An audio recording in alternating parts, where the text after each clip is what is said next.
বন্ধুর সাথে বন্ধুর মোহাব্বতের আলাপ আচরণ আলাপনটা দিনে ভালো না রাতে ভালো? কি রাতের বেলা ভালো হয়। আর মোহাম্মদ তো আল্লাহর এমন বন্ধু, ইব্রাহিম আল্লাহর বন্ধু, ঈসা আল্লাহর বন্ধু, মুসা নবী আল্লাহর বন্ধু, দাউদ নবী আল্লাহর বন্ধু, সুলাইমান আল্লাহর বন্ধু, আমার নবী আল্লাহ পাকের বন্ধু। সব নবী রাসূল আমার আল্লাহ তাআলার আশিক, আর আমার আল্লাহ বলেন শুধু মুহাম্মদের আশিক। ব্যবধান আছে না নাই? সমস্ত নবী রাসূল আমার আল্লাহ তাআলার আশিক, আর আমার আল্লাহ শুধু মুহাম্মদের আশিক। ভালো করে খেয়াল করেন, রাতের বেলা মেরাজ হওয়ার আরেকটা কারণ, যদি দিনের বেলা হইতো সবাই দেখে ফেলতো, আর দেখে বিশ্বাস করার মধ্যে ইমানের পয়েন্ট বাড়ে না, বরং না দেখে বিশ্বাস করার মধ্যে ইমানের পয়েন্ট বেড়ে যায়। আমরা আল্লাহকে মানিনি দেখা না, না দেখা। ইউমিনুনা বিল গায়ব, আমরা আল্লাহকে না দেখে বিশ্বাস করি, জন্য আমাদের ঈমান মজবুত। আমরা রহমতের নবীরও দেখি নাই, তারপর আমরা তার শেষ নবী মানি না দেখে, আমাদের ঈমান আরো মজবুত। আমরা নবীজিরে দেখি না, এরপর নবীরে বাদ দিয়ে কত মিথ্যা নবীর দাবিদারেরা নবী নিজে দাবি করছে। আমরা কাউকে মানি না, আমরা মানি আখিরি নবী মুহাম্মদ সাল্লাল্লাহু।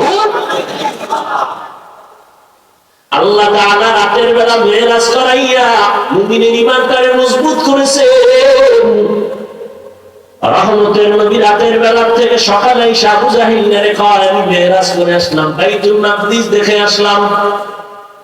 আবু জাহিল বের হয়ে কয় মিথ্যা কথা, এটা অসম্ভব।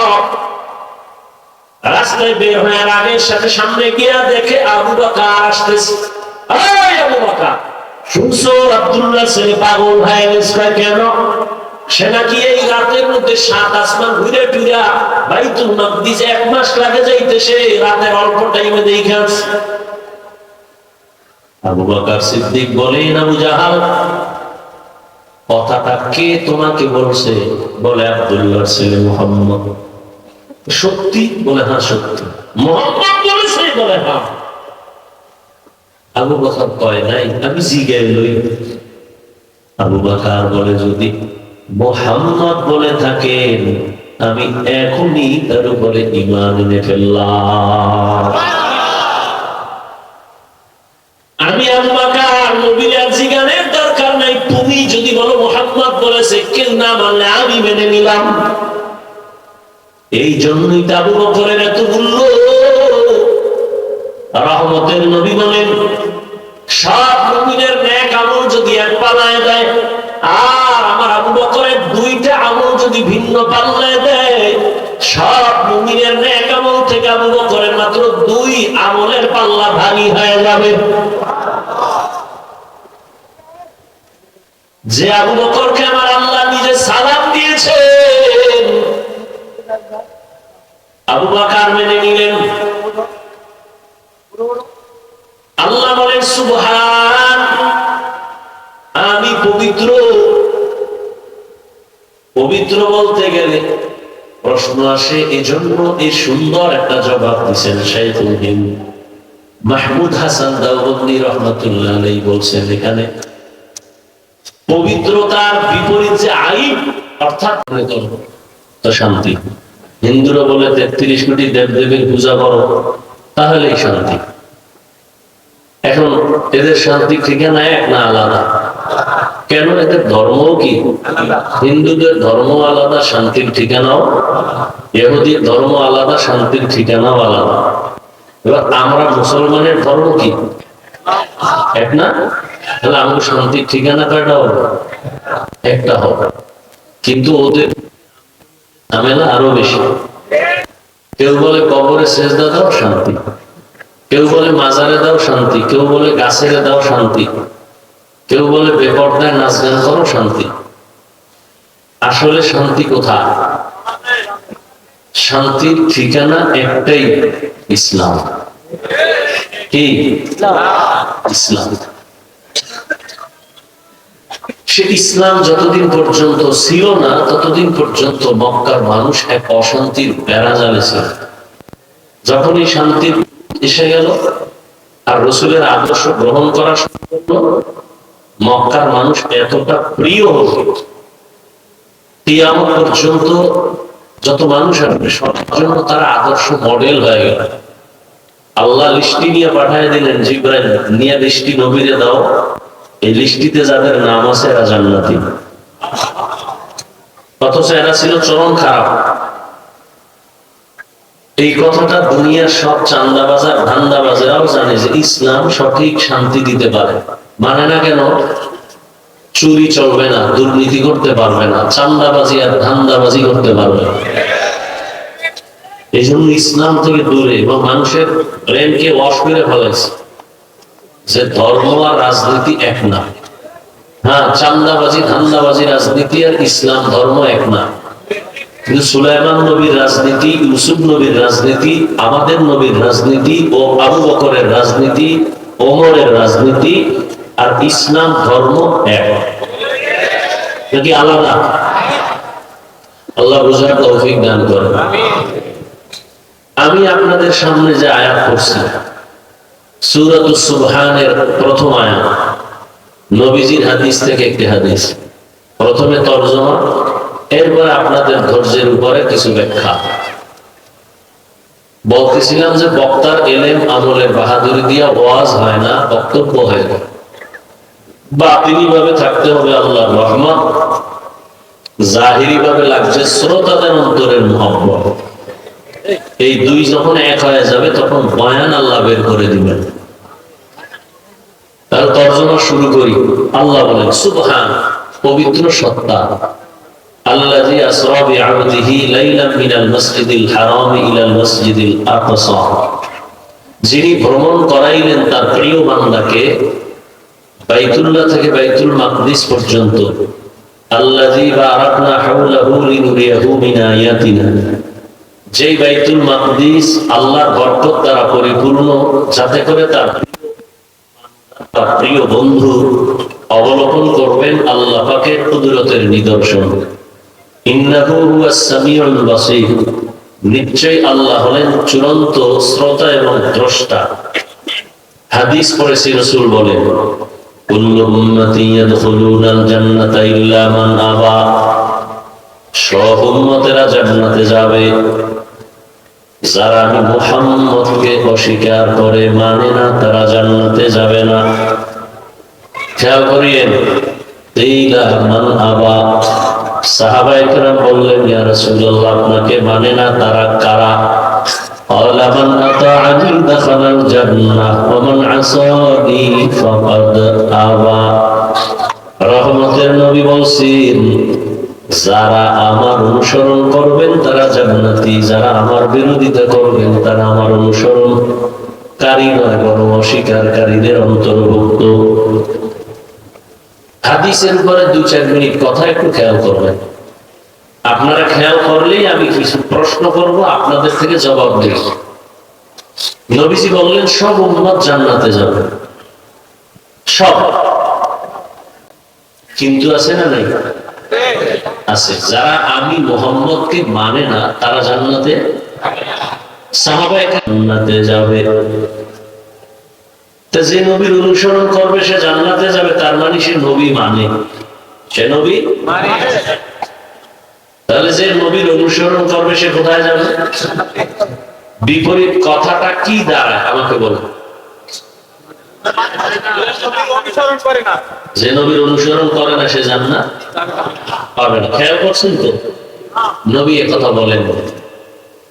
আবারও খেয়াল করেন, যারা নবীর অনুসরণ করবে তারা জান্নাতে যাবে। বিপরীত কথা দাঁড়ায়, যারা অনুসরণ করবে না তারা জান্নাত পাবে না। নবী এ কথা বলেন নাই যে যারা অনুসরণ করবে না তারা জাহান্নামে যাবে, নবী এ কথা বলেন নাই। নবী কি বলছেন? যারা বিরোধিতা করবে তারা আমাকে অস্বীকার করার কারণে জাহান্নামে যাবে। এখান থেকে আমরা কি বুঝি? নবীর আদর্শ মতো যারা চলে না এরা দুই দল। কয় দল? একদল দরদি আর একদল বিরোধী। এই শব্দটাকে আবার বলি, একদল আগ্রহী আর একদল বিদ্রোহী। যেমন আমি ডান দিক থেকে একটা যুবকরে জিজ্ঞাসা করলাম, এই যুবক, তুমি নবীর আদর্শে দাঁড়িয়ে রাখো না কেন, নামাজ পড়ো না কেন? যুবক বলে, ভাই নামাজ পড়াও দরকার, দাঁড়িয়ে রাখাও দরকার, চেষ্টা করি, পারি না, দোয়া করেন, ইনশাআল্লাহ চেষ্টা করব। কি বুঝলেন? সে কি বিরোধী না দরদি? খেয়াল করছেন তো? আচ্ছা, এদিক থেকে একজনকে জিজ্ঞাসা করলাম, কথার কথা, যুবক তুমি নবীর আদর্শে দাঁড়িয়ে রাখো না কেন, নামাজ পড়ো না কেন? আমার কথাটা শেষ না হতেই চুম্বুকের মতো জবাব দিল, না রাখলে অসুবিধা কি, না পড়লে অসুবিধা কি? কি বুঝলেন? দরদি না বিরোধী? আগ্রহী না বিদ্রোহী? রাসূলের আদর্শের ক্ষেত্রে বিদ্রোহীর আর এক নাম বেঈমান। বিদ্রোহীর আর এক নাম ও, খেয়াল করেন। তাহলে কি বুঝলেন? যে দাঁড়িয়ে রাখে না তাকে গালি দেওয়া যাবে না। আগে বুঝতে হবে সে দরদি না বিরোধী। দরদি হলে মুমিন, বিরোধী হলে বেঈমান। দাড়ি না রাখলেও যদি দরদি হয় মুমিন, দাড়ি না রেখে যদি বান্দা বিরোধী হয় বেঈমান, তাহলে একজনে নামাজ পড়ে না তারে গালি দেওয়া যাবে না, কারণ আগে বুঝতে হবে সে দরদি না বিরোধী। যদি বলে হুজুর নামাজের দরকার, পারি না, দোয়া করবেন, মুমিন। আর যদি বলে নামাজ না পড়লে অসুবিধা কি, কথা ছাড়া বেঈমান। আর খোলামেলা যে নামাজ পড়ে না তাকে গালি দেওয়া যাবে না, যে নামাজ পছন্দ করে না তাকে ছাড় দেয়া যাবে না। একজনে নামাজ পড়ে না আর একজনে পছন্দ করে না, দুইজন সমান? যে নামাজ পড়ে না তাকে গালি দেওয়া যাবে না, সে মুমিন। যে নামাজ পছন্দ করে না তাকে ছাড় দেয়া যাবে না, সে বেঈমান। একজনে কোরআনের আইনের রাজনীতি করে না তাকে গালি দেয়া যাবে না, আর একজনে আল্লাহর কোরআনের আইনের রাজনীতি পছন্দ করে না তাকে ছাড় দেয়া যাবে না। ব্যবধান আছে না নাই? তাহলে বেনামাজি দেখলে সিসি কইল না, আগে ভিতরে ঢুকো, দরদি না বিরোধী তদন্ত করো। দরদি হলে মুমিন, বিরোধী হলে বেঈমান। অতএব যে নবীর আদর্শ মতো চলে না তাকে গালি দেয়া যাবে না, যে নবীর আদর্শের বিরোধিতা করবে তাকে কোনো ছাড় দেওয়ার কোনো সুযোগ হবে না। আল্লাহ বুঝার তৌফিক দান করেন। এবার আয়াতের মধ্যে ঢুকি।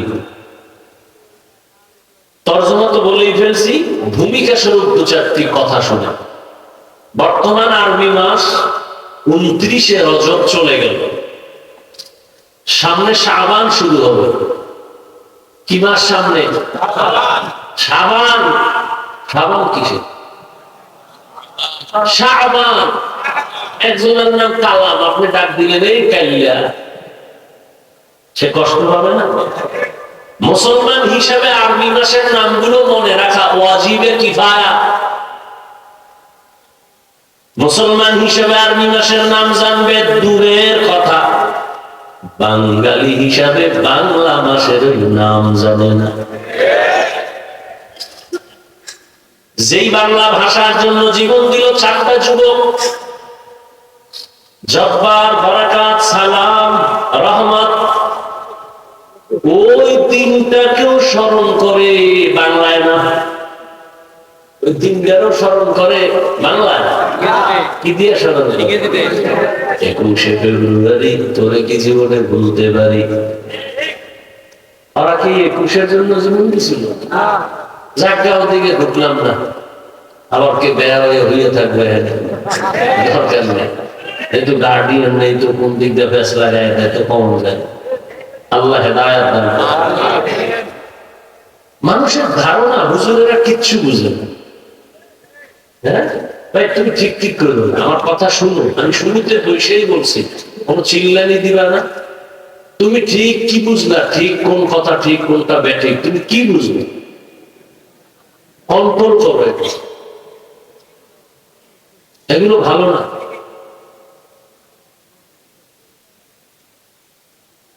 হুজুরেরা কিছু বুঝে না, এই ধারণা মানুষের অন্তর।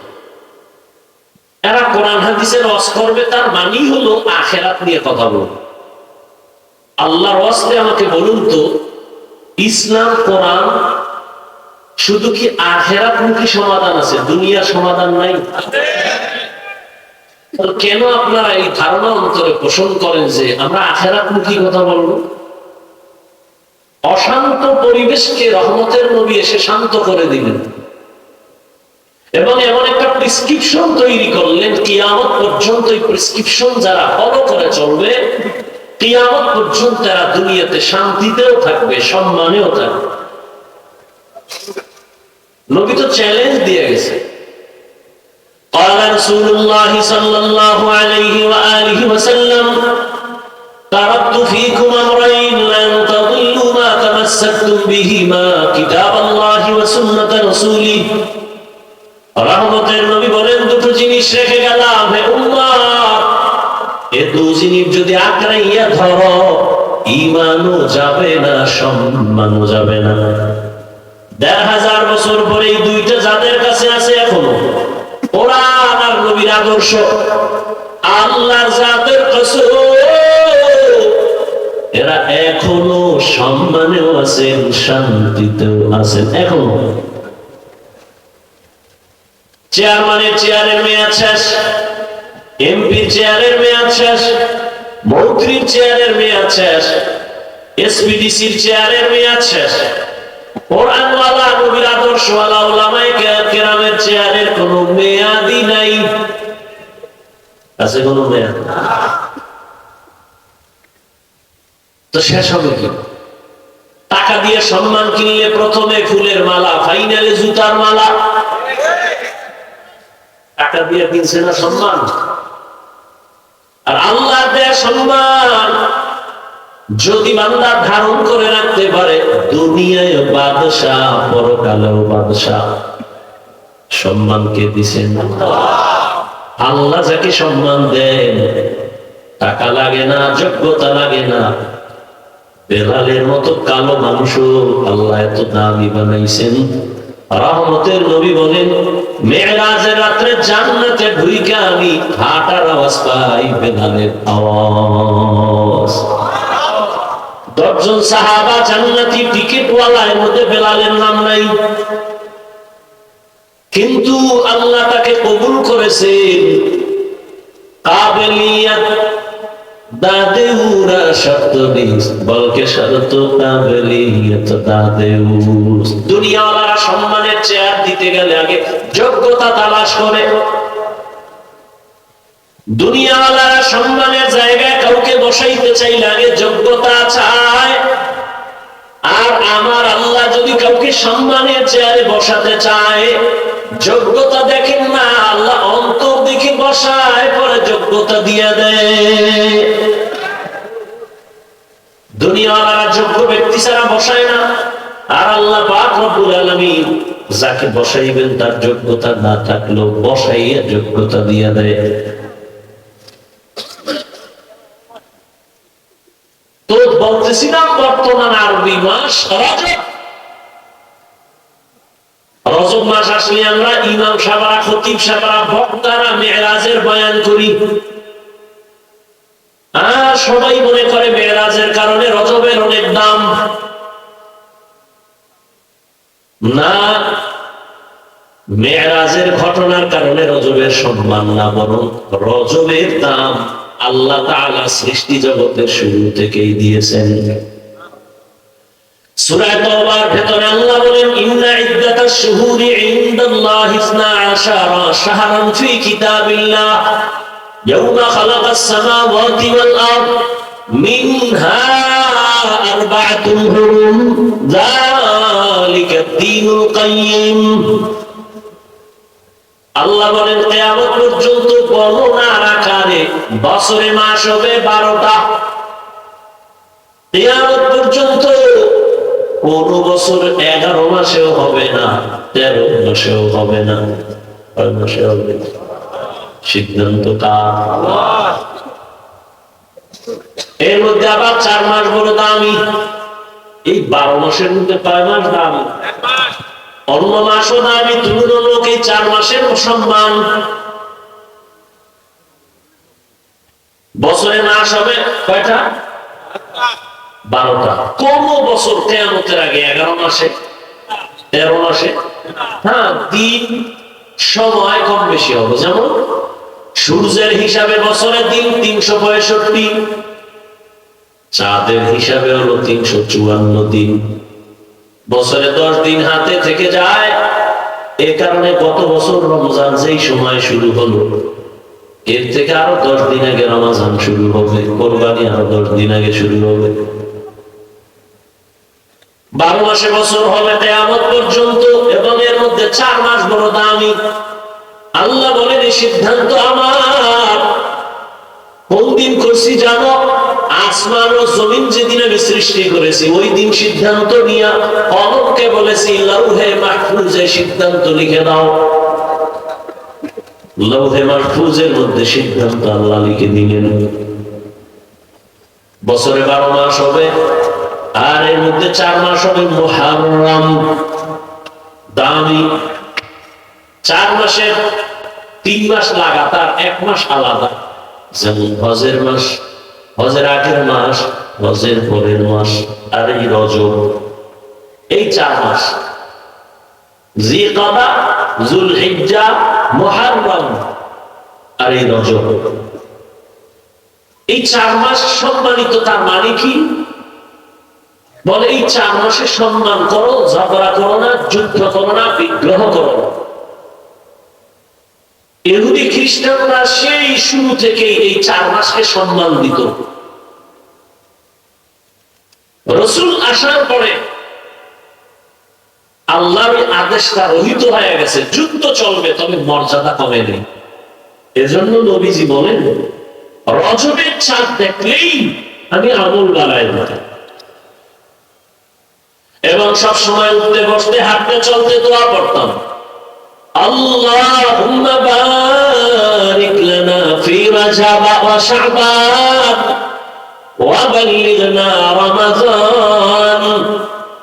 আয় আল্লাহ, রজব ও শাবানে আমাকে বরকত দান করেন, হায়াতের সীমানা বাড়ায় রমজান পর্যন্ত পৌঁছায় দেন। মরলেও যেন রোজার মাসে মরণ হয়, যেই মাসে শয়তানের শিকল লাগানো, জাহান্নামের দরজা বন্ধ, জান্নাতের দরজা খোলা। রজব ও শাবানে বরকত দান করেন, আর হায়াতের সীমানা বাড়ায় রমজান পর্যন্ত পৌঁছায় দেন। জিগেলি আপনারা এই দোয়া পারেন, পড়েন না তো লাভ নেই।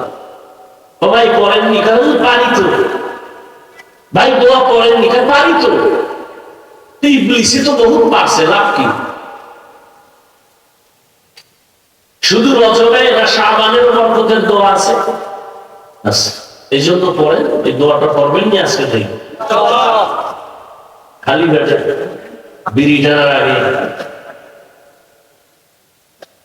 সব সময় দোয়াটা পড়েন। আর বাথরুমে গিয়ে আবার এসকো বাড়ে না যে হেনে ওই বই গেল, সময় পেয়েছি নিরিবিলি। আল্লাহুম্মা বারিক লানা ফি রাজাব ওয়া শাবান ওয়া বাল্লিগনা রমাজান। আল্লাহ আমাদের এই দোয়া বেশি বেশি পড়ার তৌফিক দান করেন। আবার আসতেছে শাবান। ওই শাবানের একটা বরকতের রাত আছে। কি রাত? লাইলাতুন মিন নিসফি শাবান, শাবানের মধ্যরাত। কোন ভেজাল ভেজালে যাইবেন না, ইবাদতে সময় কাটাবেন, তর্কেও যাইবেন, বইবেন, দুরূদ শরীফ পড়বেন, সমস্যা কি? ওই রজব মেরাজের কারণে সম্মানিত না তার আগের থেকেই? আগের থেকে। এক নাম্বার দুই, আমরা যে রজবে মেরাজের বয়ান করি, ঐতিহাসিকদের মধ্যে মেরাজ কোন মাসে হয়েছে নিয়ে 7 মাসের নাম আছে। কয় মাস?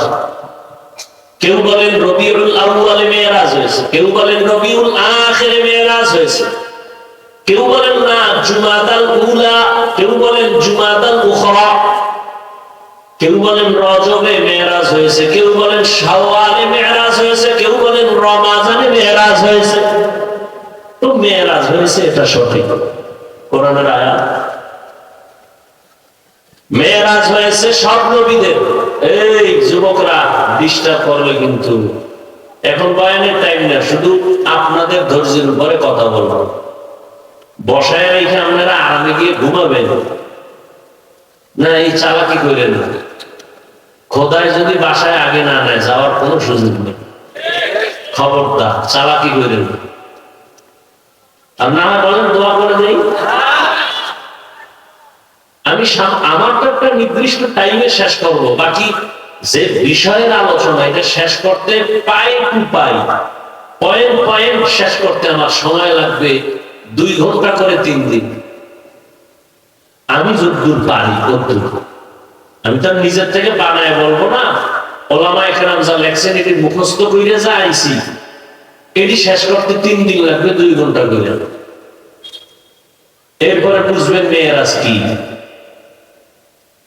শুরুতে কিছু শুনেন তো অনুভব করবেন কি আল্লাহ পাকের কুদরত। মেরাজ হয়েছে রাতের বেলা, সমস্ত নবীদের মেরাজ হয়েছে, আমার নবীরও মেরাজ হয়েছে।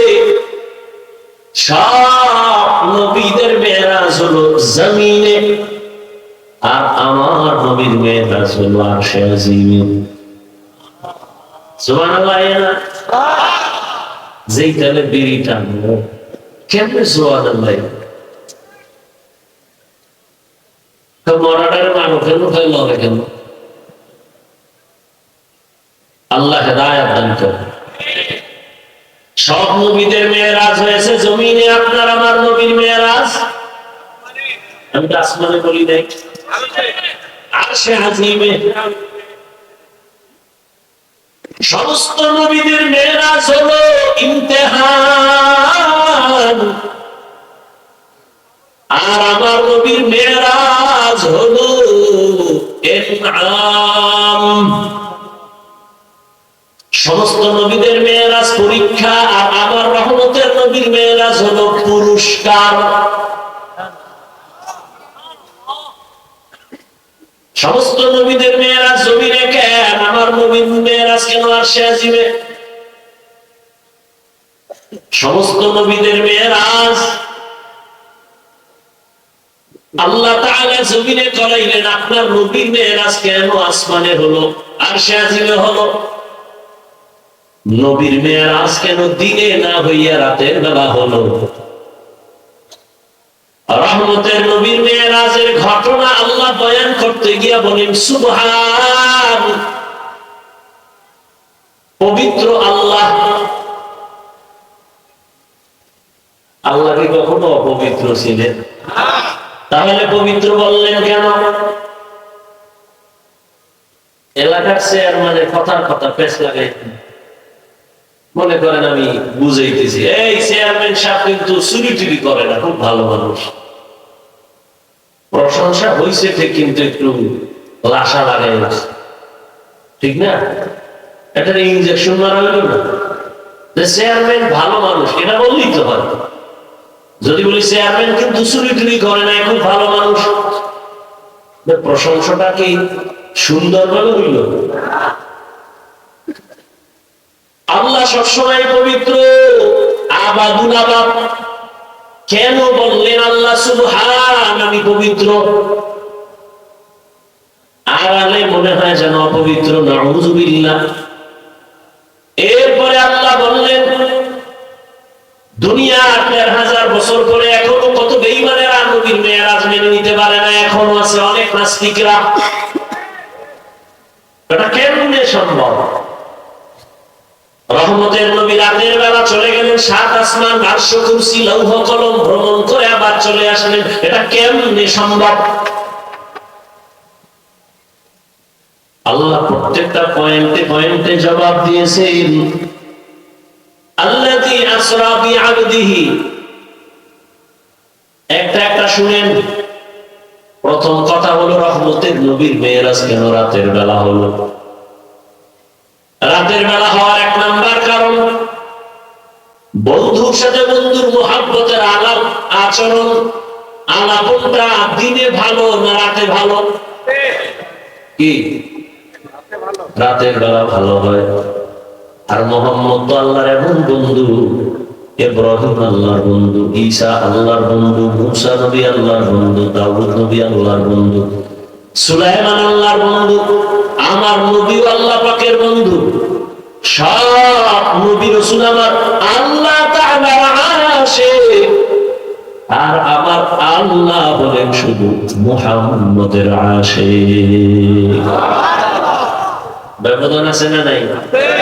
সমস্ত নবী রাসূল আমার আল্লাহ তাআলার আশিক, আর আমার আল্লাহ শুধু মুহাম্মদের আশিক। ভালো করে খেয়াল করেন, রাতের বেলা মেরাজ হওয়ার আরেকটা কারণ,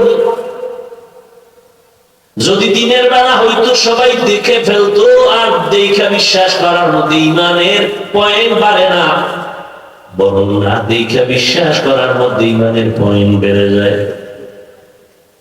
আমরা আল্লাহকে মানিনি দেখা না, না দেখা।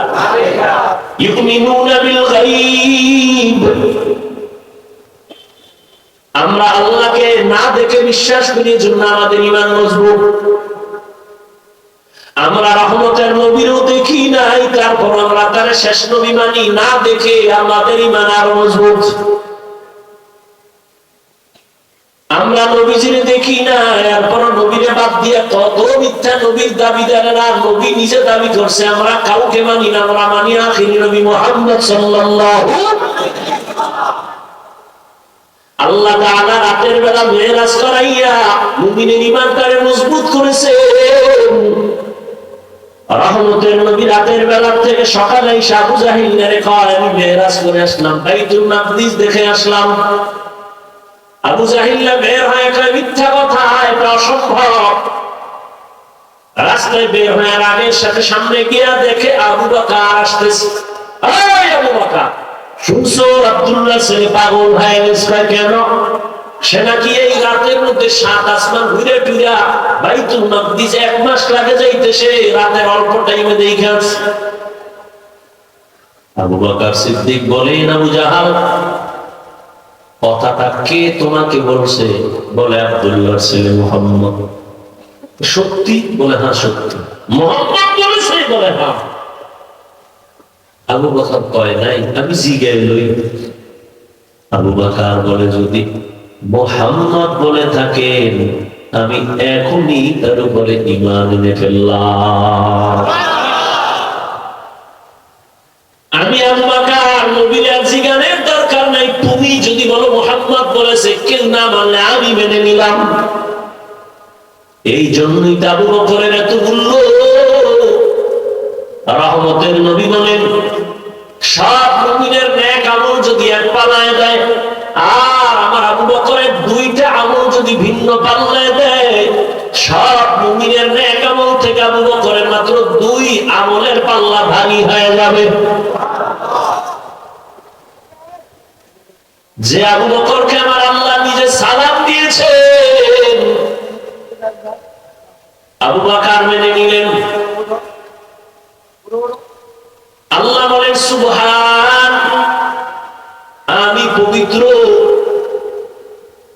পবিত্র বলতে গেলে প্রশ্ন আসে, এজন্য এই সুন্দর একটা জবাব দিচ্ছেন শাইখুল হিন্দ মাহমুদ হাসান দেওবন্দি রহমাতুল্লাহ আলাইহি বলছেন, এখানে পবিত্রতার বিপরীত যে আইব, অর্থাৎ